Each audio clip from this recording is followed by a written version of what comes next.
ஆண்டவருடைய மகா பரிசுத்தமான நாமம் இன்னும் மீண்டும் மகிமைப்படுவதாக.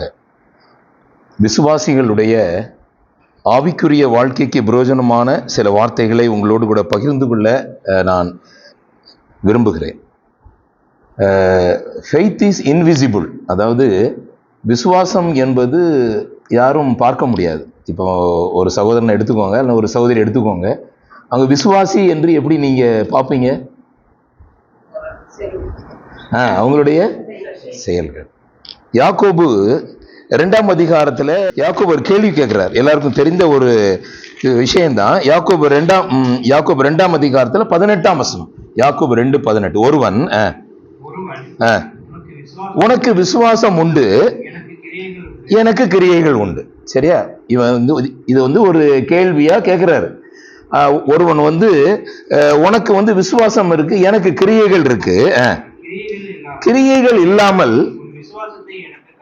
உன் விசுவாசத்தை எனக்கு காண்பி, ஷோ மீ யுவர் ஃபெய்த் அப்படின்னு ஒருத்தர் கேட்கிறார் அப்படின்னு நீங்க வச்சுக்கோங்க. அப்ப அவர் சொல்றாரு, நான் என் விசுவாசத்தை என் கிரியைகளினாலே உனக்கு காண்பிப்பேன் என்பானே. அப்போ பொதுவா நம்ம என்ன சொல்றோம் அப்படின்னா, ஃபெய்த் இன்விசிபிள், நம்ம யாரும் பார்க்க முடியாது, ஆனா கிரியைகள் எல்லாருக்கும் முன்பாக வெளியரங்கமாய் இருக்கிறது. அப்ப உங்களுடைய வாழ்க்கையில் ஆண்டவரை ஏற்றுக்கொண்ட தேவனுடைய பிள்ளைகளுடைய வாழ்க்கையில இந்த கிரியை இல்லாத விசுவாசம் செத்தது. 17ஆம் வசனம் பாருங்க. அப்படியே விசுவாசமும் கிரியைகள் இல்லாதிருந்தால் தன்னில் தானே செத்ததா இருக்கும். அப்போ இந்த விசுவாசம் எப்பொழுதுமே தனித்து இயங்காது. விசுவாசம் எப்படின்னா, நீங்க H2+O அப்படின்னா அது வாட்டரா மாறிடும் இல்லையா? அது தனித்தனியா இருந்தா அது எப்படி இருக்கும்னு உங்களுக்கு தெரியும். அப்போ இந்த விசுவாசம் எப்பொழுதும் தனித்து இருக்காது. அப்போ இந்த விசுவாசம் தனித்திருந்தால் அந்த விசுவாசம் அது கொஸ்டினபிள். இந்த விசுவாசத்தோடு கூட இங்க பாருங்க, 2 பேதுரு 1ஆம் அதிகாரம் 5 வாசிங்க. நீங்க அதிக ஜாக்கிரதை உள்ளவர்களாய், இங்க பாருங்க, உங்க விசுவாசத்தோடு தைரியத்தையும், தைரியத்தோடு ஞானத்தையும், ஞானத்தோடு இச்சையடக்கத்தையும், இச்சையடக்கத்தோடு பொறுமையும், தேவபக்தியும், சகோதர சிநேகமும். அப்போ இது தனித்து இயங்காது. அப்போ தனியா நான் ஒரு விசுவாசி, ஒருவன் உன்னிடத்துல விசுவாசம் இருக்கு அதை காண்பி என்றால் நீங்க எப்படி காண்பிப்பீங்க? நான் என்ன நினைக்கிறேன் அப்படின்னா, விசுவாசம் இன்விசிபிள் அப்படி இருந்தாலும் எபிரேய ஆக்கியோன் என்ன எழுதுறாரு? எபிரேயர் 11:1 விசுவாசமானது நம்பப்படுகிறவைகளின் உறுதியும் காணப்படாதவையும், அதற்கு ஆங்கிலத்துல சப்ஸ்டன்ஸ் என்ற வார்த்தை, ஃபெய்த் இஸ் த சப்ஸ்டன்ஸ் அப்படிங்கிற வார்த்தை பயன்படுத்தப்படுகிறது. அப்போ விசுவாசம் பார்க்க முடியாத ஒன்றாக இருந்தாலும் அவர் எழுதுகிறார், ஃபெய்த் இஸ் த சப்ஸ்டன்ஸ், அது ஒரு பொருள், பார்க்க முடியும். ஒரு விசுவாசியாக எல்லாரும் பார்க்க முடியும். ஆகவேதான் தொடர்ந்து எபிரேயர் 11ஆம் அதிகாரத்துல ஆபேல்ல இருந்து ஆரம்பித்து அப்படியே ராகாப், கிதியோன், பாராக், அப்படி எல்லாருடைய விசுவாசத்தையும் பார்க்கும்போது விசுவாசத்தினாலே ஆபேல், விசுவாசத்தினாலே நோவா, விசுவாசத்தினாலே ஏனோக்கு அப்படின்ற வார்த்தை பயன்படுத்தப்பட்டு கொண்டு, அதை விட விசுவாசத்தினாலே ராகாப் என்னும் வேசி. யார் எழுதுறா? அதாவது யோசுவா எழுதும் பொழுது ராகாப் என்னும் வேசி என்கிற பதத்தை அங்கு பயன்படுத்தி இருக்கிறார் ஆவியானவர். அதை எபிரேய ஆக்கியோனும் கையாளுகிறார், யாக்கோவும் கையாளுகிறார். விசுவாசத்தினாலே ராகாப் என்னும் ஒரு நீதிமான் அப்படின்னு எழுதியிருக்கலாம். அப்போ தேவனுடைய பிள்ளைகளாகிய நாம் விசுவாசத்தினாலே நம்ம என்ன செய்ய போறோம்? அப்போ இங்க விசுவாசத்தோடு எதெல்லாம் இருக்கு? விசுவாசத்தோடு தைரியம், தைரியத்தோடு ஞானம். இதெல்லாம் தொடர்ந்து இந்த காரியங்கள் எல்லாம் உங்க வாழ்க்கையில இல்லை என்றால் யுவர் ஃபெய்த் இஸ் கொஸ்டினபிள், உங்களுடைய விசுவாசம் கேள்விக்கு உரியது. அப்போ இங்க பாருங்க, யூதா எழுதுறாரு பாருங்க, இந்த விசுவாசம் எல்லாருக்கும் கொடுக்கப்படல. யூதா 1ஆம் அதிகாரம் 3ஆம் வசனம் வாசிங்க.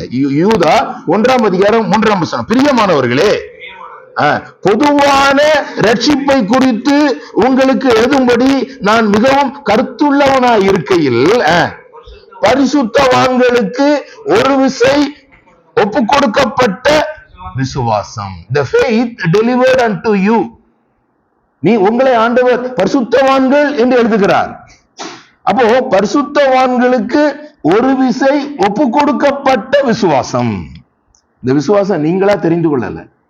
இந்த விசுவாசம் நீங்களாக நான் விசுவாசித்தேன் என்று யாரும் சொல்ல முடியாது.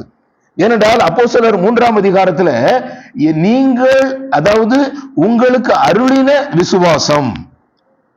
அப்போ உங்களுக்கு தேவன் ஒரு விசுவாசத்தை அருளி இருக்கிறார். எத்தனையோ பேர் உங்க ஃபேமிலியில இருக்கிறாங்க, எல்லாருக்கும் இந்த விசுவாசம் கொடுக்கப்படல.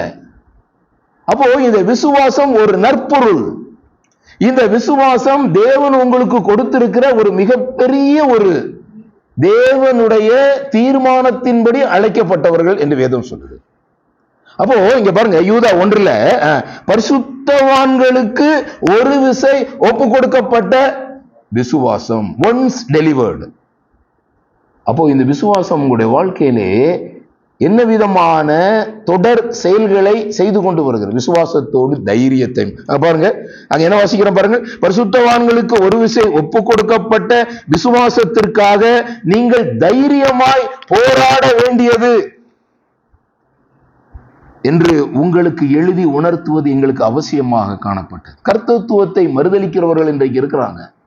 கீழே பின்னாடி நீங்க வாஸ்து பாருங்க, கர்த்தத்துவத்தை மறுதலிக்கிறவர்கள் இன்றைக்கு பெருகி கொண்டு வருகிறார்கள். உங்களுடைய விசுவாசம் தேவன் கனம் பண்ணுகிறார். பாருங்க 2 தீமோத்தேயு 2ஆம் அதிகாரம் 10ஆம் வசனம், ஆகிலும் தேவனுடைய உறுதியான அஸ்திபாரம் நிலைத்திருக்கிறது. அந்த வசனத்தை நல்ல கவனமா நீங்க பாருங்க. தேவனுடைய உறுதியான அஸ்திபாரம், உங்களுக்கு ஒரு விசை ஒப்பு கொடுக்கப்பட்ட விசுவாசம் ஒருபொழுதும் வீண் போகாது. உங்களுடைய விசுவாசத்தை தேவன் அது ஒரு சொத்தாக, அல்லது உங்களுடைய விசுவாசத்தை தேவன் ஒரு நற்பொருளாக உங்களுக்கு கொடுத்திருக்கிறார். அப்போ அந்த விசுவாசத்தை தைரியமாக நாம் கர்த்தருக்காக நாம் செயல்பட வேண்டியது நம்முடைய கரங்களில் கொடுக்கப்பட்டிருக்கிற பொறுப்பு. இங்க பாருங்க, ஆகிலும் தேவனுடைய உறுதியான அஸ்திபாரம் நிலைத்திருக்கிறது. கர்த்தர் தம்முடையவர்களை அறிவார் என்பது ஒரு பக்கம். ஒரு நாணயம் இருக்கு, ஒரு நாணயத்துல 2 பக்கம் இருக்கு. அந்த 2 பக்கமும் அது இல்லாம ஒரு பக்கம் மட்டும் இருந்தா அதை யூஸ் பண்ண முடியாது, நமக்கு எல்லாருக்கும் தெரியும். இந்த முத்திரைக்கு பாருங்க, அதாவது கர்த்தர் தம்முடையவர்களை அறிவார் என்பது ஒரு பக்கம், சரியா? அடுத்து பாருங்க, கிறிஸ்துவின் நாமத்தை சொல்லுகிற எவனும் அநியாயத்தை விட்டு விலகக் கடவன் என்பது அடுத்த முத்திரை. இவங்க 2ம் உறுதியான அஸ்திபாரம், விசுவாசத்தினுடைய ஸ்ட்ராங் ஃபவுண்டேஷன். இந்த விசுவாசத்திற்காக உங்களுடைய வாழ்க்கையில நீங்க என்ன செஞ்சிருக்கீங்க? அப்போ நான் இன்னைக்கு யோசித்த போது இந்த விசுவாசத்தை ஆண்டவர் எப்படி கனம் பண்றார்? இந்த ஒரு விசை உங்களுக்கு ஒப்பு கொடுக்கப்பட்ட இந்த விசுவாசத்திற்காக நீங்க தைரியமாய் போராட வேண்டியது என்பது ஒரு பக்கம் இருந்தாலும், இங்க பாருங்க 2 தீமோத்தேயு 1:12, அது நிமித்தம் நான் இந்த பாடுகளையும் அனுபவிக்கிறேன், ஆயினும் நான் வெட்கப்படுகிறதில்லை, ஏனென்றால் நான் விசுவாசித்திருக்கிறவர் இன்னார் என்று அறிவேன். அப்புறம் நான் அவரிடத்தில் ஒப்பு கொடுத்ததை அவர் அந்நாள் வரைக்கும் காத்துக்கொள்ள வல்லவராயிருக்கிறார். அப்போ இந்த விசுவாசம், தேவன் எனக்கு கொடுத்த விசுவாசத்தை நான் அவருடைய கரங்களிலிருந்து பெற்றுக்கொண்டேன். அவருக்கும் எனக்கும் இருக்கிறதான இந்த உறவினாலே இந்த விசுவாசத்தை தேவன் என்ன செய்யறாராம்? அந்நாள் வரைக்கும் காத்துக்கொள்ள வல்லவராய் இருக்கிறார். விசுவாசம் ஒருபொழுதும் வீண் போகாது. இந்த விசுவாசம் இது ஒரு சப்ஸ்டன்ஸ், இது எல்லாரும் பார்க்க முடியும். இல்ல விசுவாசம், உனக்கு விசுவாசம் இருக்கு, எனக்கு கிரியை இருக்கு, நீ காண்பி என்று சொன்னால், ஆக்கியோன் சொல்றாரு யாக்கோபுல, விசுவாசம் பூரணப்பட்டது என்று காண்கிறாயே. விசுவாசம் பூரணமாக வேண்டும். தேவன் உங்களுக்கு கொடுத்திருக்கிற இந்த விசுவாசத்தை தவறாக நாம் பயன்படுத்துகிறோம், அல்லது அந்த விசுவாசத்தை நாம் பயன்படுத்துகிறதே இல்லை. நம்முடைய அனுதின வாழ்க்கை விசுவாசத்தினுடைய அடிப்படையில் தான் இயங்க வேண்டும். 2 டைப் ஆஃப் ஃபெய்த் இருக்கு. ஒன்று நீங்க ரட்சிக்கப்படும் போது it is a saving faith. உங்களை ரட்சிப்பது தேவன் உங்களுக்கு அருளுகிற விசுவாசம். ஆனால் உங்களுடைய அனுதின வாழ்க்கையில் நீங்கள் பரிசுத்தமாகுதல் என்கிற அந்த பாதையில போகிறது, it is a living faith. அது ஜீவனுள்ள விசுவாசம். ஏன்னா எல்லாருக்கும் ஒரே மாதிரிதான் விசுவாசம் கொடுக்கப்படுது. ரட்சிக்கப்படுறதுக்கு ஒரே விசுவாசம், அப்படிதானே? ரோமர் 9:10 என்னவென்றால், கர்த்தராகிய இயேசுவை நீ உன் வாயினாலே அறிக்கையிட்டு தேவன் அவரை மரித்தோரிலிருந்து எழுப்பினார் என்று விசுவாசித்தால் ரட்சிக்கப்படுவார். Simple faith. இது எல்லாருக்கும் கொடுக்கப்படும். எல்லா எக்ஸா இருந்தாலும் சரி, ஒய்யா இருந்தாலும் சரி, பிளாக்கா இருந்தாலும் சரி, ஒயிட்டா இருந்தாலும் சரி, ஃபெய்த் இஸ் ஒன். ஆனால் உங்களுடைய அனுதின வாழ்க்கையிலே நீங்கள் ஏன் ஒவ்வொரு வித்தியாசமான வாழ்க்கையை வாழ்றீங்க? ஒவ்வொருடைய ஃபெய்த் வேற மாதிரி இருக்கு, ஒவ்வொருடைய ஃபெய்த் வித்தியாசமா இருக்கு. அதனுடைய காரணம் என்ன? உங்களுக்கு அருளிய விசுவாசத்தை கொடுத்தவருக்கும் இடையிலே இருக்கிறதான இந்த உறவின் அடிப்படையில் தான் இந்த விசுவாசம் வளர்கிறது. இந்த சீஷர்கள் போய் ஆண்டவர்கிட்ட கேட்காங்க, ஆண்டவரே என்னுடைய விசுவாசத்தை வர்த்திக்க பண்ணும், enlarge my faith, என்னுடைய விசுவாசத்தை வர்த்திக்க பண்ணும் அப்படின்னு சொல்றாங்க. என்ன இன்னொரு இடத்துல சொல்றாரு, ஆண்டவரே என்னுடைய அவிசுவாசம் நீங்க எனக்காக வேண்டிக் கொள்ளுங்கள். உங்களுடைய விசுவாசத்தை இன்றைக்கு சற்று நாம் யோசித்து பார்ப்போம். அருமையான தேவனுடைய பிள்ளைகளே, இங்க பாருங்க 2 தீமோத்தேயு 1:12, நான் விசுவாசித்திருக்கிறவர் இன்னார் என்று அறிவேன், அவர் காத்துக்கொள்வார், அதுல எந்த மாற்றமும் இல்லை. ஆனால் 14 பாருங்க, உன்னிடத்தில் ஒப்புவிக்கப்பட்ட நற்பொருள், டெலிவர்ட் a good thing, அதாவது உங்களிடத்தில் ஒரு விசை ஒப்பு கொடுக்கப்பட்ட பரிசுத்தமான விசுவாசம், அதை நீங்க என்ன பண்ணணும்? நமக்குள்ளே வாசம் பண்ணுகிற ஆவியினாலே காத்துக்கொள். அது எப்படி காத்துக்கொள்ள முடியும்? 2 இடத்துலயுமே விசுவாசம் தான். இந்த விசுவாசத்தை தேவன் உங்களுக்கு அருளி இருக்கிறார். தேவன் அருளிய விசுவாசம் என்று வேதம் கூறுகிறது. அது அந்நாள் வரைக்கும் காத்துக்கொள்ள வல்லவராய் இருக்கிறார். ஆனால் இங்கே ஒரு இடத்துல கமாண்ட் இருக்கு, நீங்க காத்துக்கொள் என்ற வார்த்தையும் பயன்படுத்தப்படுகிறதை நீங்கள் கவனிக்கலாம். இந்த நாளிலே தேவன் நம்மோடு கூட பேசுகிறார். நம்முடைய விசுவாசத்தை ஒரு விசை நம்ம ஆராய்ந்து பார்ப்போம். நான் தான் கடந்த முறை நான் கொஞ்சம் கடந்த வாரத்தில் யோசித்து பார்த்த பொழுது, இப்போ வந்து நிறைய மீட்டர் இருக்கு இல்ல, நிறைய டைம் காட்டுறது மீட்டர் இருக்கு, ஸ்பீடா மீட்டர் இருக்கு. இப்போ ஒரு சின் மீட்டர் இருக்கு. அப்போ சின் மீட்டர் ஒன்று டெவலப் பண்ணிட்டாங்கன்னு வச்சுக்கோங்க, உங்ககிட்ட கொண்டு போய் கொடுத்துருவாங்க. அப்போ போன வாரம் எங்க சர்ச்சில் சொன்ன அது 100க்கு மேல காமிக்கிறது. அப்ப அந்த சின் மீட்டரை நம்ம இடத்துல கொண்டு வைத்தால் நம்ம அது என்ன காமிக்கும்? அப்போ நான் வந்து ஏஐல கேட்டேன் இந்த மாதிரி சின்னுக்கு மீட்டர் இருக்கான்னு கேட்டேன். அது சொல்லுது சின்னுக்கு மீட்டர்லாம் இல்லை, அது வந்து சின்ன வந்து நம்ம தவிர்ப்பதற்கு வழி இருக்கு, ஆனா there is no sin meter so far invented அப்படின்னு ஏஐ சொல்லுது. அப்போ நம்முடைய வாழ்க்கையிலே அப்ப அதுக்கு என்ன காரணம் என்று பார்த்தால், அந்த மீட்டரை வச்சு நம்ம பார்க்கும்போது அதுல நம்மளுடைய மனச்சாட்சி தான் நமக்கு மீட்டர், அப்படிதானே? நம்முடைய மனச்சாட்சி தான் நமக்கு மீட்டர். அப்போ ஒரு வசனம் அப்படி இருக்கு ரோமர்ல, விசுவாசத்தினால் வராத யாவும், நீங்களே பார்த்துக்கோங்க, the more the faith the less the sin. அப்போ விசுவாசத்தினால் வராத யாவும், இவ்வளவுதான், இதுதான் மீட்டர். அப்போ நம்முடைய அனுதின வாழ்க்கையிலே நம்ம சோதித்து பார்க்க வேண்டும். நீங்கள் விசுவாசம் உள்ளவர்களோ என்று உங்களை சோதித்து பாருங்கள். அது என்ன ஃபெய்த்? அந்த ஃபெய்த்னால நமக்கு என்ன தேவன் என்ன நியமித்து வைத்திருக்கிறார்? எபிரேயர் 11ஆம் அதிகாரத்துக்கு வரும்பொழுது 3ஆம் வசனம் பாருங்க. எபிரேயர் 11:3, விசுவாசத்தினாலே நாம், சரியா? இந்த விசுவாசத்தினாலே நாம் என்கிற வார்த்தை முதலாவது கொண்டு வருகிறார். அப்ப விசுவாசமானது ஒரு பொருள்னு சொல்றாரு. அடுத்து விசுவாசத்தினாலே நம்முடைய முன்னோர்கள் நற்சாட்சி பெற்றார்கள் என்று வேதம் கூறுகிறது. விசுவாசத்தினாலே நாம் உலகங்கள் தேவனுடைய வார்த்தையினால் உண்டாக்கப்பட்டது. உலகங்கள் சொல்லும் பொழுது 2 விதமான மெட்டீரியல் வேர்ல்ட், ஸ்பிரிச்சுவல் வேர்ல்ட், எல்லாமே தேவனுடைய கரங்களில் தான் உருவாக்கப்பட்டிருக்கிறது. இப்போ விசுவாசத்தினாலே நாம் என்ன நினைக்கிறோம் அப்படின்னா, இந்த உலகங்கள் தேவனால் உண்டாக்கப்பட்டிருக்கிறது, தேவன் அல்லாமல் ஒன்றுமே இல்லை. அப்போ விசுவாசம் என்பது தேவன் தம்முடைய பிள்ளைகளுக்கு கொடுத்திருக்கிற சகலமும் அது விசுவாசத்தினால் என்பதை நீங்கள் அறிந்து கொள்ள வேண்டும். அப்படி சொல்லிட்டு தான் 4ஆம் வசனத்துல விசுவாசத்தினாலே ஆபேல், அடுத்து 6ஆம் வசனத்துல விசுவாசத்தினாலே ஏனோக்கு, அடுத்து 7ஆம் வசனத்துல விசுவாசத்தினாலே நோவா. இந்த 3 பேரையும் ஆக்கியோன் முன் வைக்கிறார். விசுவாசத்தினாலே ஆபேல் வொர்ஷிப், விசுவாசத்தினாலே Enoch walking with the Lord, விசுவாசத்தினாலே Noah working for the Lord. அப்போ இந்த 3 காரியங்களும் விசுவாசத்தின் அடிப்படையில் இயங்குகிறது. அப்போ முதலாவது ஒரு சபையினுடைய பிரைம் ஆக்குபேஷன் இஸ் வொர்ஷிப். அதே போல ஒரு தனி விசுவாசியினுடைய பிரைம் ஆக்குபேஷன் வொர்ஷிப்பிங் தி லார்ட்.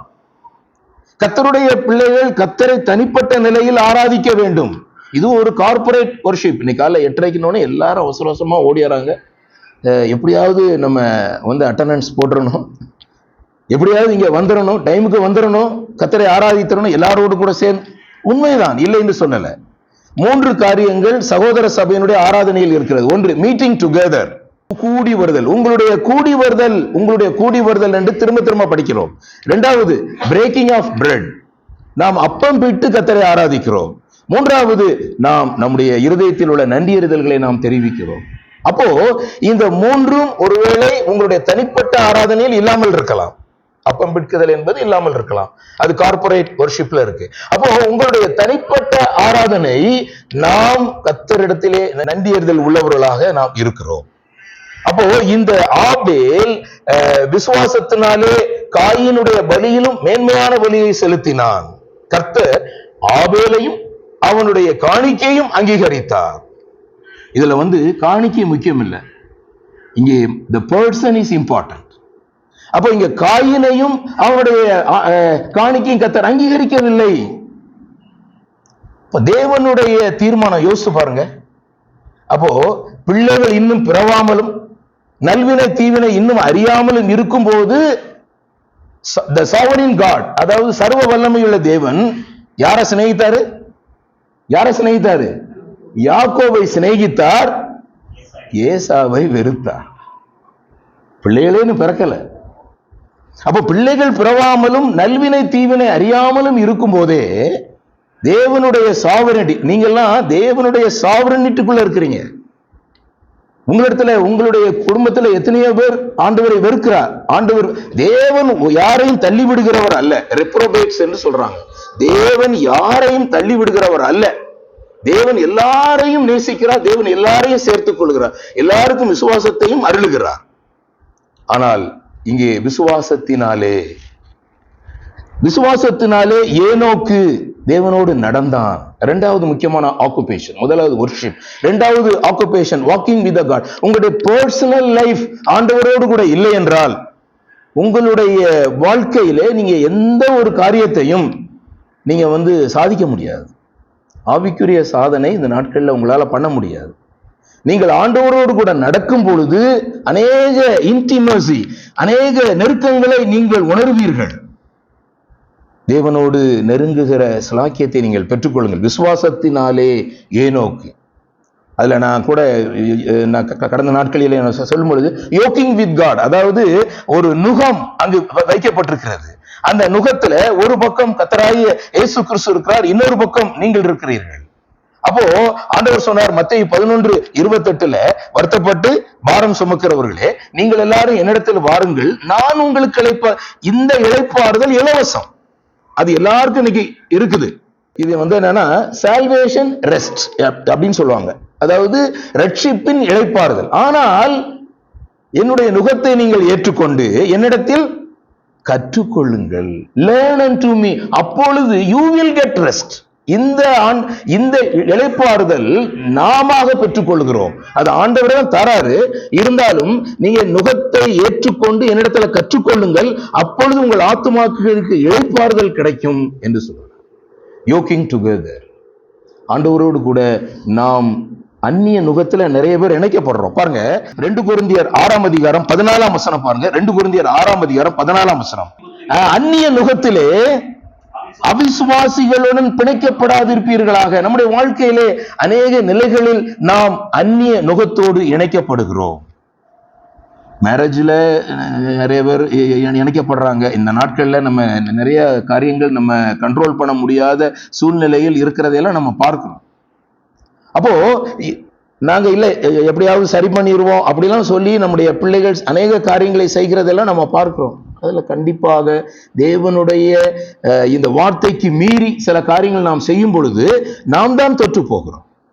அந்நிய நுகத்துல அவிசுவாசிகளோடு பிணைக்கப்படாதிரு. பிணைப்பு என்கிற வார்த்தை அல்லது யோக்கிங் டுகெதர் என்கிற வார்த்தை அநேக விதங்களில் வியாபார ரீதியாகவோ அல்லது உறவு ரீதியாகவோ இன்னைக்கு அநேக காரியங்கள் நம்முடைய வாழ்க்கையிலே நாம் பிணைக்கப்பட்டிருக்கிறோம். கவனத்தோடு கூட இருக்கும். there should be praying partners. உங்களுக்கு நல்ல அழகான இவாஞ்சலிக்கல் பார்ட்னர்ஸ், அதாவது பார்ட்னர்ஸ் என்று சொல்லும் பொழுது நம்ம ஜெபத்துல நிறைய பார்ட்னர்ஸ் நமக்கு வேணும். யார் கூடயாவது ஷேர் பண்றதுக்கு ஷேரிங் பார்ட்னர்ஸ் வேணும். யார் கூடயாவது பிரேயர் பண்றதுக்கு பிரேயர் பார்ட்னர் வேணும். யார் கூடயாவது ஊழியம் செய்வதற்கு இவாஞ்சலிக்கல் பார்ட்னர்ஸ் வேணும். அப்போ அந்நிய நுகத்துல நாம் இணைக்கப்படும் பொழுது தேவன் அதை வெறுக்கிறார். அதோடு நீங்கள் பிணைக்கப்படாதிருப்பீர்களாக. அப்புறம் பாருங்க, நீதிக்கும் அநீதிக்கும் சம்பந்தம் ஏது? ஒளிக்கும் இருளுக்கும் சம்பந்தம் ஏது? அப்போ இந்த நாளிலே விசுவாசிகளாகிய தேவனுடைய பிள்ளைகளாகிய நீங்களும் நானும் இந்த விசுவாசம் என்கிறதான இந்த நற்பொருள் அல்லது விசுவாசம் என்கிறதான இந்த ஒரு டைனமிக், இது ஒரு டைனமிக், அதாவது இது சாதாரண ஒரு பொருள் அல்ல. தேவன் உங்களுக்கு கொடுத்திருக்கிறதான மிகப்பெரிய ஒரு பாக்கியம் அல்லது பரிசுத்தமான ஒரு விசை ஒப்பு கொடுக்கப்பட்ட அந்த விசுவாசத்திற்காக நீங்கள் தைரியமாய் போராட வேண்டும் என்று வேதம் கூறுகிறது. அப்போ ராகாப் என்னும் வேசியை குறித்து சொல்லும் பொழுது சொல்றாரு, ராகாப் என்னும் வேசி விசுவாசத்தினாலே அந்த வேவுகாரரை ஏற்றுக்கொண்டு வேறு வழியாய் அனுப்பி விட்ட போது அந்த கிரியைகளினாலே அல்லவோ நீதிமானாக்கப்பட்டார். என்ன செஞ்சாங்க? பெருசா ஒண்ணு செய்யலாம். நாங்க பாருங்க, யோசுவா எழுதின புத்தகம் 2ஆம் அதிகாரத்துல விசுவாசம் எப்பொழுதுமே பாருங்க அது எதையாவது ஒரு இதை தேடிக்கொண்டே இருக்கும். யோசுவா 2ஆம் அதிகாரம் எடுத்துக்கோங்க. யோசுவா 2ஆம் அதிகாரம் 9ஆம் வசனம். கர்த்தர் உங்களுக்கு தேசத்தை ஒப்பு கொடுத்தார் என்றும் உங்களை பற்றி எங்களுக்கு திகில் பிடித்திருக்கிறது என்றும் உங்களை குறித்து தேசத்து குடிகள் எல்லாரும் சோர்ந்து போனார்கள். முதலாவது, faith always looking together. பாருங்க, இவன் ஒரு வேசி தான். இவ தொழில் என்ன நமக்கு தெரியும். வேற இந்த வேசி என்கிற பதத்துக்கு வேற ஒரு காரியமும் யூஸ் பண்றாங்க. அவங்க அந்த அந்த அந்த எரிகோவினுடைய மதில்ல அநேக பெண்கள் இது போல இருந்து நிறைய விஷயங்கள் அவங்க செய்வாங்க. அவங்க ஹெல்ப் பண்ணுவாங்க. நிறைய காரியங்கள் அவங்களுக்கு உதவி செய்கிறதற்கு அநேக பெண்கள் அங்க இருக்கிறாங்க. ஆனால் எல்லாருடைய பெண்களை போல இல்ல இந்த பெண் அந்த இடத்துல இருந்து கொண்டு she is watching the people. யாரு? இஸ்ரவேல் ஜனங்கள் எல்லாருக்கும் தெரியும், அங்க இருக்கிற எல்லாருக்கும் தெரியும். ஆனால் இந்த வேவுகாரர் பாருங்க, யோசுவா 2:1 நூனின் குமாரனாகிய யோசுவா சித்தீமிலிருந்து வேவுகாரராகிய 2 மனுஷரை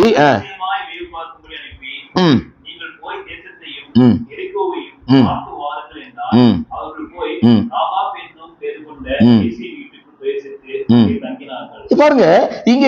அப்போ தேவன் எல்லாரையும் யார தெரிந்து கொள்வார் நமக்கு தெரியாது. அப்போ இங்கே அந்த 2 பேர் எங்க போறாங்க? வேசியினுடைய வீட்டுக்கு போறாங்க. ஆனா இந்த வேசியினுடைய வீட்டுக்கு போறதோ அல்லது மற்ற காரியங்களோ தேவனுடைய தீர்மானமாக இருந்தாலும் அந்த வேசியினுடைய தனிப்பட்ட வாழ்க்கை, ஒருவேளை அவளுடைய ப்ரொஃபஷன் வேற மாதிரி இருந்தாலும் அவளுடைய சிந்தனை முழுவதும் எப்படி இருக்கு பாருங்க. யோசுவா 2ஆம் அதிகாரம் 9 கர்த்தர் உங்களுக்கு தேசத்தை ஒப்பு கொடுத்தார் 1. 2வது, உங்களை குறித்து எங்களுக்கு திகில் பிடித்திருக்கிறது 2. 3வது, உங்களை குறித்து தேசத்தினுடைய குடிகள் எல்லாரும் சோர்ந்து போனார்கள். Faith is the substance. உங்களுக்கும் எனக்கும் அந்த சிஸ்டர் கூட ஏதோ சாட்சி சொல்லும் பொழுது எனக்கு சரியா கேட்கல, ஆனா சிஸ்டர் ஒரு சாட்சி சொன்னாங்க. ஆனா விசுவாசம் என்பது இஸ் லுக்கிங், அதாவது எதையோ ஒன்றை எதிர்பார்க்குது. என்னுடைய வாழ்க்கையிலே விசுவாசம் ஏதோ ஒரு காரியத்தை எதிர்பார்த்து தான் நீங்கள் எல்லாரும் இந்த மேலான பாக்கியத்திற்குள்ளாக நீங்க வந்திருக்கீங்க. அது மாத்திரமல்ல, 10ஆம் வசனம் பாருங்க. நீங்கள் எகிப்திலிருந்து புறப்பட்ட போது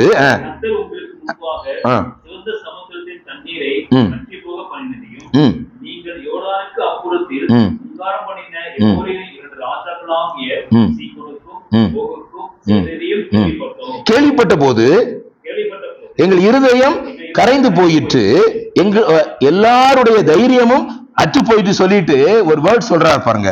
உங்கள் தேவனாய கர்த்தரே உயர வானத்திலும் கீழே பூமியிலும் தேவன். முதலாவது இந்த விசுவாசம், ராகாபினுடைய விசுவாசம், லுக்கிங் அபவ், தேவனை நோக்கி பார்க்கிறது. உங்கள் தேவன் எல்லா தேவர்களிலும் மகா பெரியவர். உங்களுடைய என்னுடைய வாழ்க்கையிலே தேவன் இந்த விசுவாசத்தை அருளி இருக்கிறார். இந்த விசுவாசம் சீல்டு. இங்க பாருங்க, யோவான் 3ஆம் அதிகாரம் 33ஆம் வசனம் பாருங்க. யோவான் அவருடைய சாட்சியை ஏற்றுக்கொள்கிறவன் தேவன் சத்தியம் உள்ளவர் என்று முத்திரை போட்டு நிச்சயப்படுத்துகிறார். சீல்டு. உங்க விசுவாசம் தேவனாலே முத்திரை போடப்பட்டது. இந்த முத்திரை யாரும் என்ன செய்ய முடியாது, உடைக்க முடியாது. அடுத்து பாருங்க, எபேசியர் 1ஆம் அதிகாரம் 13ல அந்த முத்திரை எப்படி பண்ணப்பட்டிருக்க பாருங்க. எபேசியர் 1:13, நீங்களும் ரட்சிப்பின் சுவிசேஷமாகிய சத்தியவசனத்தை கேட்டு விசுவாசிகளான போது வாக்குத்தத்தம் பண்ணப்பட்ட அவருக்குள். இரண்டாவது சீல். முதலாவது salvation is sealed, your faith is sealed. இரண்டாவது அது என்ன, அது இந்த பரிசுத்த ஆவியானவரால் முத்திரை போடப்பட்டிருக்கு. பரிசுத்த ஆவியானவரால் முத்திரை போடப்படும். யாரும் உங்களுடைய விசுவாசமோ அல்லது உங்களுடைய ரட்சிப்போ ஒரு பொழுதும் இழந்து போக முடியாது. It is sealed by the Holy Spirit. மூன்றாவது பாருங்க, ரோமர் 4ஆம் அதிகாரம் 11ஆம் வசனம். விருத்த சேதனம் இல்லாத காலத்தில் அவன் விசுவாசத்தினாலே அடைந்த நீதிக்கு முத்திரையாக அடையாளத்தை பெற்றான். இந்த விருத்த சேதனமாகிய அடையாளம், இந்த சுத்திகரிப்பின் அடையாளம், இது எங்க இருக்கு அப்படின்னா பேதுருவுல இருக்கு. அதாவது நீங்க ரட்சிக்கப்பட்டு ஞானஸ்நானம் எடுக்கும்போது பேதுரு சொல்றாரு, அதற்கு ஒப்பனையான ஞானஸ்நானமானது நம்முடைய மாம்ச அழுக்கை நீக்குகிறதா இராமல் அது நல் மனச்சாட்சியின் உடன்படிக்கையா இருக்கிறது. சீல்டு.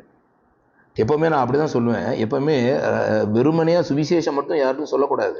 சுவிசேஷம் சொல்லும் பொழுது சுவிசேஷத்தோடு கூட நம்ம ஞானஸ்நானத்தையும் சேர்த்து தான் சொல்லணும். பிலிப்பு எத்தியோப்பியா மந்திரிக்கு சொல்றாரு. அவர் ஏசாயா புத்தகத்தை வாசித்து சொல்றாரு. அப்படி சொல்லும் பொழுது அவர் என்ன சொல்லி இருக்கிறாரு அப்படின்னா, ரட்சிப்பையும் குறித்து தான் அவர் சொல்றாரு. உடனே தண்ணீர் எங்க இருக்குன்னு கேட்கிறாரு. அப்போஸ்தலர் 17ஆம் அதிகாரத்துல ஜெயிலர் அவங்க ரட்சிக்கப்படும் பொழுது உடனே தண்ணீர் இருக்கிறது, அந்த இடத்துல ஞானஸ்நானம் கொடுக்கிறதை நாம் பார்க்கிறோம். It is sealed, is a part of the security of salvation. தேவனுடைய பிள்ளைகளாகிய நீங்களும் நானும். அது மாத்திரமல்ல, 1 கொரிந்தியர் 9ஆம் அதிகாரம் 2ஆம் வசனமும், அதாவது இந்த சுவிசேஷ ஊழியம் கூட 1 கொரிந்தியர் 9ஆம் அதிகாரம் 2ஆம் வசனம்.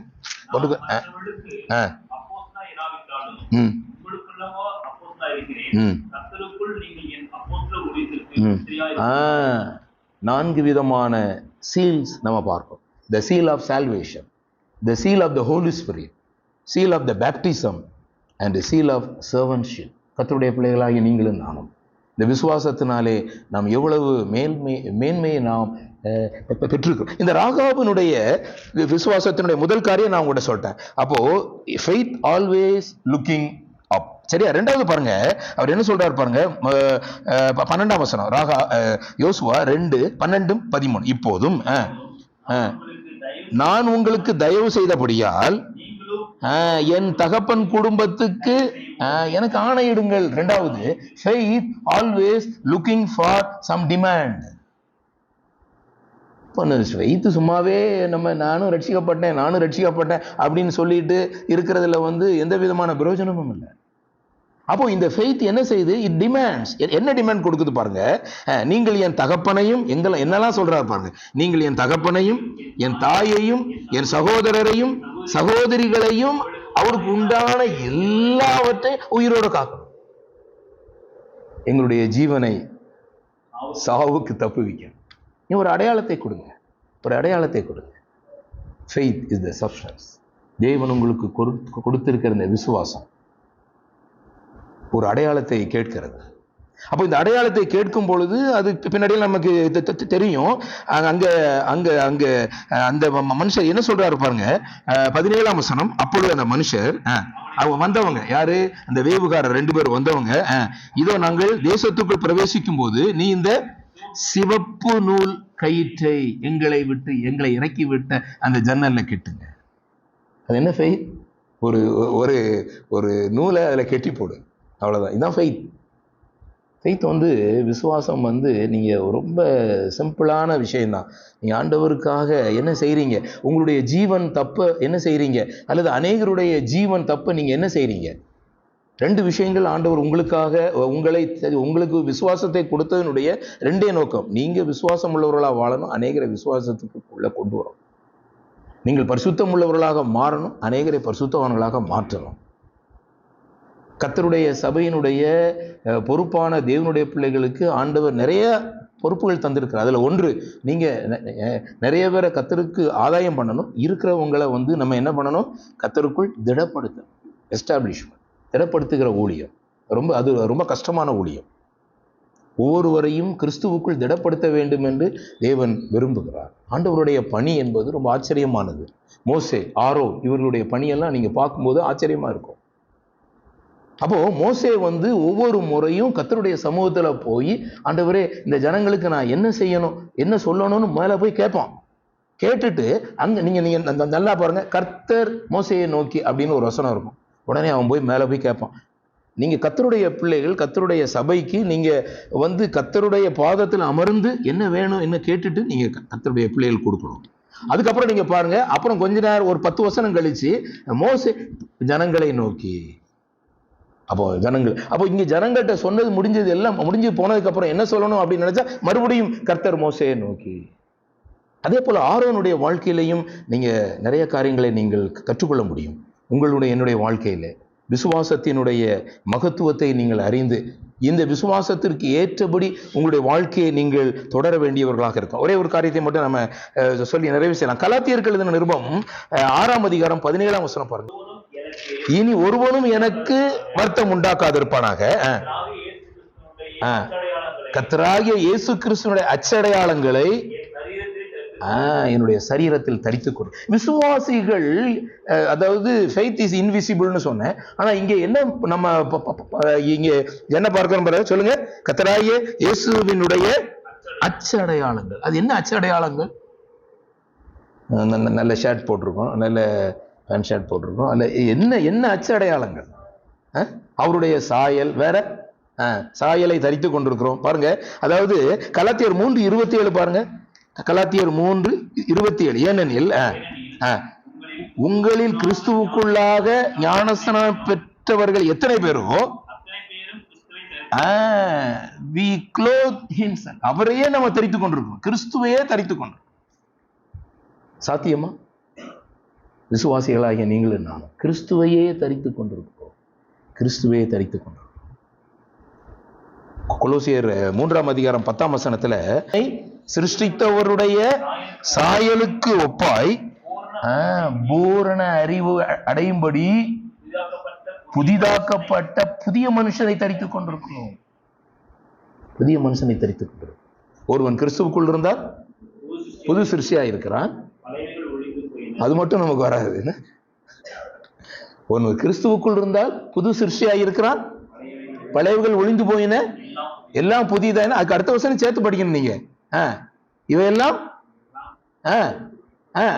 அதுக்கு அடுத்த வசனம் இவையெல்லாம் இல்ல பாருங்க, ஒருவன் கிறிஸ்துவுக்குள் இருந்தால் புது சிருஷ்டியா இருக்கிறான், பழையவர்கள் ஒளிந்து போயின எல்லாம் புதிதாயின. என்னாச்சு? இவையெல்லாம் இவையெல்லாம் தேவன, அதையும் சேர்த்து நீங்க படிக்கணும். ஒருவன் கிறிஸ்துவுக்குள் இருந்தால் புது சிருஷ்டியா இருக்கிறான், பழையவர்கள் ஒளிந்து போயின எல்லாம் புதிதான. இவையெல்லாம் தேவனாலே உண்டாயிருக்கிறது. அப்ப தேவனாலே வராதது யாவும் நமக்கு கிடைக்காது. இந்த புது சிருஷ்டியா இருக்க நம்ம நிறைய புது சிருஷ்டியா இருக்க பிரயாசப்படுறோம். இது தேவனாலே உண்டாயிருக்கிற புது சிருஷ்டி. அப்ப clothed the Lord Jesus Christ. கிறிஸ்துவை தரித்துக் கொண்டிருக்கிறீங்களா? கொலோசியர் 3:10 புதிதாக்கப்பட்ட புதிய மனுஷனை நாம் தரித்துக் கொண்டிருக்கிறோம். எபேசியர் 1:13 பரிசுத்த ஆவியை நாம தரித்துக் கொண்டிருக்கிறோம். அப்ப உங்களுடைய என்னுடைய வாழ்க்கையிலே அச்சடையாளங்களை தரித்துக் கொண்டிருக்கிறோம். என்ன அச்சடையாளங்கள்? ஒன்று அல்ல ரெண்டு மட்டும் நான் சொல்றேன்.